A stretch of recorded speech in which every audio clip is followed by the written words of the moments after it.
Guys আমার সামনে যে দুটো প্লেয়ারকে দেখতেছেন ওনারা এইসব প্লেয়ার না, ওনাদের দুইজনের কাছে বিভাজ আছে। শুরুতে একজন আমার কাছে আসছিল তো আমি ওনাকে ডাউন করে দিই, একজনকে মারলাম, আরেকজনকে খুঁজতে গিয়ে দেখি উনি আমাকে মারতেছে। ওনাকে মারার জন্য যাচ্ছিলাম, এই টাইমে আমার টিমমেট বলে ভাই এটা ড্যামেজ আমার, যা আমার ড্যামেজ ভাই। বলতেছে এটা নাকি ওনার ড্যামেজ, ওনার জন্য ছেড়ে দিতে। আরে ভাইটার দুঃখ তো বুঝতেই পারতেছেন। এবার ইউটিউবার ভাই ফার্স্ট থেকে দেখেন, দেখে এখানে বসে আছে, বুঝতে পারছে।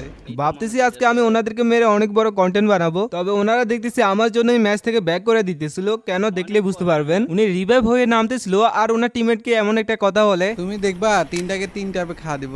এখন তো আমার সামনে যাইতে ভয় লাগতেছে, তবু ভয়ে ভয়ে গেলাম। উনিও দেখতেছি উকি মেরে আমার কাছে আসতেছে। ভাই ভাই কে বলেন ভাই? চিপ লাইন থেকে আবার ব্যাক করছে ভাই, শুনতে কেমনে দেখা পাচ্ছে। ওরে পাওয়ার বাবা। একটা বিবের সামনে ছিল, আমার টিমমেটকে বলছে আমার জন্য রাখতে, মায়েরা তো দিছে, আবার বলতেছে ও নাইস, বুঝতেছেন। আর এদিকে ইউটিউবার ভাই কি বলে ওইটাও শুনেন।